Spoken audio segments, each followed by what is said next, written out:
E aí, meus queridos, tudo bem? Eu sou o Prof. Clayton Reis e essa é a resolução de mais uma questão que fala sobre calorimetria. Ela diz o seguinte: considere na figura a seguir, na qual um diagrama relaciona o comportamento das temperaturas Celsius T e quantidades de calor Q recebidas por três substâncias diferentes, A, B e C, todas sujeitas à mesma pressão atmosférica. Então o que acontece? Tem uma informação aqui que não tem na questão original que eu coloquei, que é considerando que as massas são iguais.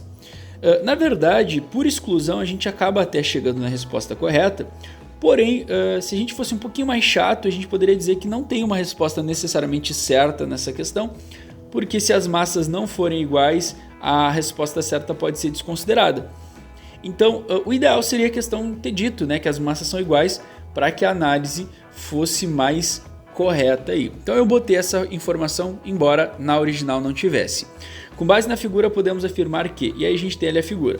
Primeira coisa é a gente lembrar o seguinte, num gráfico onde nós relacionamos, né, no gráfico de uma substância onde nós relacionamos quantidade de calor por temperatura, esse gráfico ele vai ter um formato mais ou menos padrão, onde o que a gente observa? Uma parte desse gráfico ele cresce, outra parte desse gráfico ele fica reto, outra parte desse gráfico ele cresce de novo, outra parte desse gráfico ele fica reto de novo, e aí a última parte desse gráfico ele cresce de novo. Então esse gráfico ele vai ter um aspecto de escadinha, né? Aqui o eixo da temperatura e aqui o eixo da quantidade de calor, né? Óbvio, eu estou pensando numa situação onde o corpo está ganhando calor, que é o que a gente está vendo nas três substâncias ali. O mais interessante é que esse gráfico, se essa substância for pura, né, ele vai ter sempre a mesma ideia, que é o que? Ele começa sólido, então toda essa escadinha aqui, ó, ele está no estado sólido. Quando ele chega nessa parte aqui, ó, a substância ela entra num processo de troca de estado, e aí tu tem que lembrar que na troca de estado, no caso aqui do sólido para o líquido, não há mudança de temperatura, a temperatura ela fica constante no que a gente chama de temperatura de fusão, porque justamente aqui é o processo de fusão que está ocorrendo. Depois, a substância, ela encontrando-se no estado líquido, ela vai aumentar a temperatura, daí o estado é um só. Chegando ali numa outra temperatura, a gente vai ter o processo de ebulição, que é a troca do líquido para o gasoso. Mesma ideia, né? A temperatura vai se manter constante nesse processo, num outro valor que a gente vai chamar de temperatura de ebulição, porque justamente é onde ocorre, né, a ebulição aqui. E aí no fim da ebulição, quando a substância já está totalmente gasosa, ela vai se manter no estado gasoso e vai aumentar novamente a temperatura. Então essa escadinha vai ser sempre a mesma leitura. Eu preciso ter essa noção para responder essa questão. Por exemplo, na alternativa A diz o seguinte: a substância B possui uma temperatura de fusão mais elevada do que a substância A. Então a gente está comparando a B e a A. Onde é que está a fusão, né? Que é justamente o caso aqui, ó. A fusão ocorre no primeiro ponto da escadinha, ó, que foi onde eu mostrei para vocês. Primeiro ponto, tanto da B quanto da A. E aí a temperatura da B, ó, é a 0 graus Celsius na fusão, e a temperatura da A na fusão é algo maior do que zero. Então, na verdade, a temperatura de fusão da B é mais baixa do que da A, não mais elevada. Essa afirmação, essa alternativa está errada. B. A substância B é necessariamente água pura. Aqui a gente não pode afirmar por um simples motivo, que é eu não tenho dados para isso. O único dado que eu tenho é que a fusão da substância B, né, ocorre a 0 graus Celsius. Ah, então é água. Não necessariamente, pode ser uma outra substância onde a fusão ocorre também a zero, até porque eu não sei a ebulição, eu não sei se esse valor aqui, ó, da ebulição é 100. Então, enfim, eu não posso afirmar porque eu não tenho dados para isso. Alternativa C. A substância B possui uma temperatura de solidificação mais elevada do que a substância A. De novo, ele está comparando a B e a A. Só que aqui é uma pegadinha porque é o seguinte, né? A temperatura de solidificação é a mesma temperatura de fusão. Como assim? A fusão é quando a gente passa a substância do sólido para o líquido. E a solidificação é o contrário, né? Quando passa do líquido para o sólido. A ideia é a mesma, né? A temperatura de fusão que a gente tem para A para B é a mesma da solidificação, conforme a gente falou. Então, a A tem uma maior temperatura de fusão e, consequentemente, uma maior de solidificação, que é a mesma. Então, essa aqui, a C, ela acaba, né, sendo analisada pela própria A. Alternativa D. O calor de vaporização da substância B é maior do que o da substância C.